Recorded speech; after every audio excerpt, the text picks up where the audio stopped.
Hello everyone and welcome back to the Stormblood Dungeon Lore series. In these videos I'll do my best to explain the lore behind each dungeon of Final Fantasy XIV and go over some things about them that you might not know. Today's dungeon is Castrum Abania. As we know, since they invaded Abania 25 years ago, the Garlean Empire has controlled the territories all the way up to the Black Shroud, where Baelsar's wall separates the regions. Between the wall and the Citadel at Alamigo, many installations were built along the route to prevent would-be insurgents from overthrowing the newly installed viceroy. After Castellum Veladina and the Fringes, the peaks hold two mighty structures for this purpose. The first being Specula Imperatoris, a huge three-towered building used for reconnaissance and a vital choke point when travelling to the locks. The other is of course Castrum Abania, an enormous facility housing not only the experiments of Aulus Mal Asina, a chief Garlean scientist, but a monumental cannon capable of devastating armies and buildings alike. It was rumoured that the cannon was designed for the prime targets such as Midgard Sommer, which is unsurprising considering the distance at which the cannon could be seen. Other than that, the facility is another key holding point for the pass leading into the locks, which again thanks to the cannon is nigh unassailable to most armies without first disabling it. With Doma now in a state of tentative freedom, the Scions hasten back to Abania to turn their attention on freeing Alamigo once again. We see a scene at the Royal Palace of Alamigo, in which Fordola and Lupus manage to capture Kryl, the latter attempting to escape the Fringes with a handful of resistance members. Currently at the Fringes, after a real attempt on the assault at Veladina, the Alliance manage to capture the bridge and send the Imperials fleeing. After this, we help the Yananta resolve a sudden issue with their primal Lakshmi, and we journey east of the peaks and to Alagiri, where Roban begins laying out plans for the assault on Specula Imperatoris. It is decided that while the Alliance and Resistance forces engage the Imperials, Alizé and the Warrior of Light will scout the surrounding area for signs of Imperial patrols or stragglers. After tending to the soldiers, we reconvene with Alizé, where our mind wanders to the battle unfolding at the checkpoint. We see the battle raging on, with each side making great pushes against the other. Though unseen, Conrad along with Lys and a handful of others attempt to push upwards through the central tower and try to convince the Skulls, Fordola's own troops, to lay down their arms. Pippin and Roban continue to push to capture the structure, and the scene shifts to Castrum Abania, where Fordola arrives at the control room overlooking Specula Imperatoris. Although the Imperial soldier informs her of the situation, she shoots him down and informs him that Xenos has given the damning order to fire upon the main tower with the cannon. Hesitant at first, the soldier eventually turns and gives the command. We see the great weapon whir into action, gears shifting and parts moving as the barrel of the cannon takes aim. It fires several almighty blasts straight at the tower, which connect and cause an enormous explosion over the heads of Alliance and Imperial troops alike. Roban immediately recognises the danger as the tower sways ominously, commanding Pippin to call for an immediate retreat. Over to the west, Alizé and the Warrior of Light 2 notice the massive explosion as fear rushes through them. Alizé decides instantly to rush to their aid, and after arriving the duo begin assisting the wounded soldiers one by one, many of whom thankfully are still alive. After helping an Ishgardian knight, a cry rings out from behind us as we hear Lys's voice, and we approach to see a heavily injured comrade lying on the floor. Caught in the blast from Abania, Comrade appears to be blinded from the attack, unable to see Lys crouching over him. He passes the torch of the Resistance onto Lys, who seems to be in denial over his dire wounds. Eventually, after bidding her lead their people to victory and to freedom, Lys agrees, and Conrad gives a final smile before finally succumbing to his injuries. Afterwards we move back to Abania to see the soldiers scrambling to organise a counterattack, but as the cannon begins preparations for another barrage, a certain Dragoon breaks the cables carrying Ceruleum and puts it out of action. After this, the Alliance regroups at Alagiri, where we deduce that if the Imperials wanted a more decisive victory, they would have certainly fired the cannon multiple times. Under the basis that the gun can't be fired, the Scions set off to infiltrate the Castrum in a multiple-step plan to disable it permanently.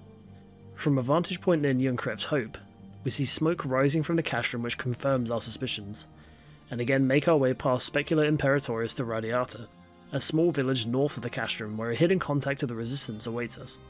After finding our contact, Stark Woad, on guard duty at the village, she informs us that the cannon was indeed disabled by a single man, and that the engineers have worked tirelessly to fix it. To help us sneak into Abania, Stark Woad gives us a map drawn from the years of working within the place, which outlines a small entrance through one of the large ventilation ducts. Alphino brings up a plan to have Lys lead a force to overrun the Castrum, while the rest enter the vents to cause a diversion and as much havoc as possible to split the Imperial attention. The twins and the Warrior of Light follow Stark Woad as we move silently towards the place, handling several patrols stationed along the way. We finally reach the bulkhead leading into the vents, and after going over the plan once more, we prepare to enter the place, to not only disable it from Imperial control for good, but to also look out for Kral's potential whereabouts after her kidnapping.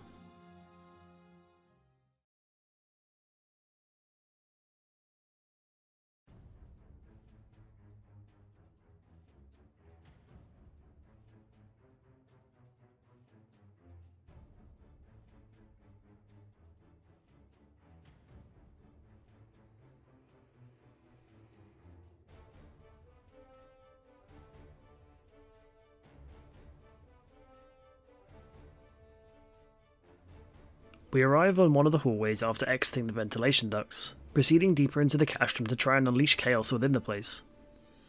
Unsurprisingly, the halls and rooms are filled with Imperial troops, as well as many Magitech machines stored in transport pods. We proceed through some of these rooms as the pods unlock and release their inhabitants to slow us down, eventually reaching an outdoors area overlooking the peaks, with Specula Imperatoris in the distance.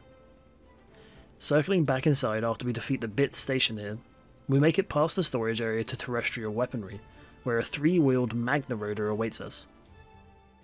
This tricky machina uses its wheels to great effect, swinging them wildly to damage all around itself. Shortly into the battle, the Rotor begins charging around the room with wild speed, trampling over any in its way. Simultaneously, a handful of 12th Legion Optios arrive to activate and man the cannons in the room, attempting to blast the party with them. The party, however, can use these to their advantage, as by incapacitating the guards, we can turn the cannons on the Rotor to halt its rampage. This thankfully works, but disables the cannons, forcing us to fight the Rotor while skirting its flames and spinning wheels. Eventually we disable it, moving into the testing compound as we carry on. We turn the corner into another facility room, where 4 casket-like pods stand around the room. As we enter, they detect our presence, beginning to deploy their inhabitants. Although we can attempt to destroy the release mechanism on the pods, some of the residents still break free, revealing themselves to be hypertuned individuals. Extremely muscular and hairless, they fight brutally and fiercely after being released, running straight at the party. After the next room, in which some more patrols and their canines, along with more Rotors, await, we come across a second room filled with hypertuned pods, as well as yet more Rotors.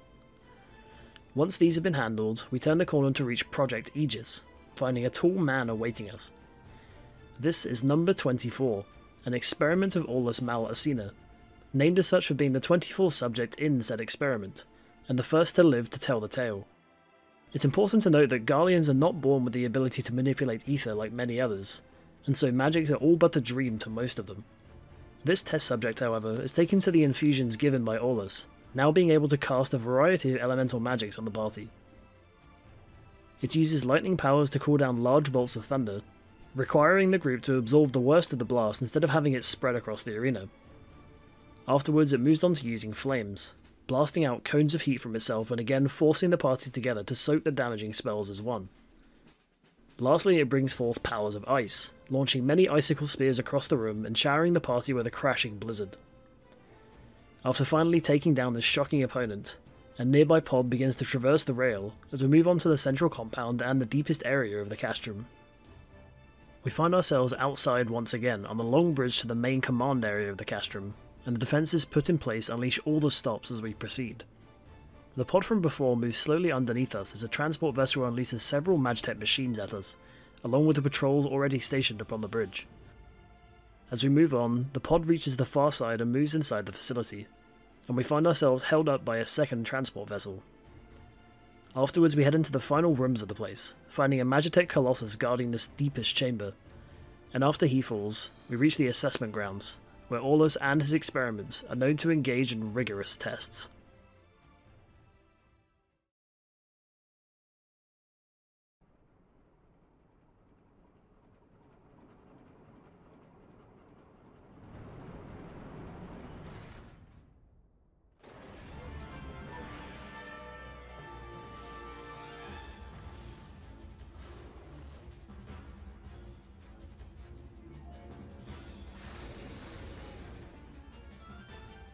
We see the large pod from earlier arrive into the room, finally stopping and opening its hatch.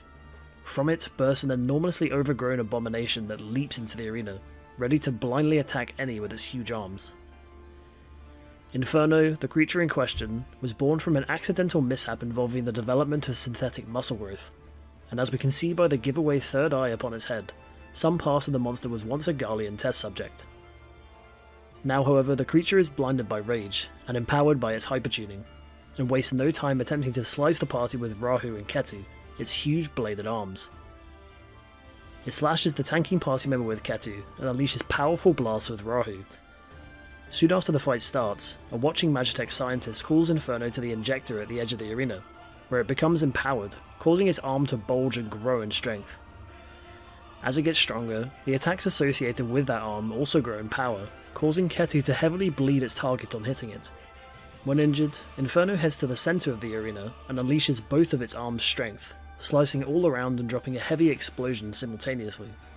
After another injection to the creature, a handful of Magitech support machines appear, with one carrying a refill for the large injector.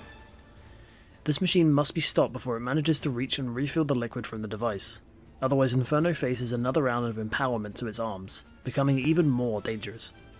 After disabling the machines and battling the creature more fiercely, it gyrates and screeches horribly before falling to the ground, moving no more.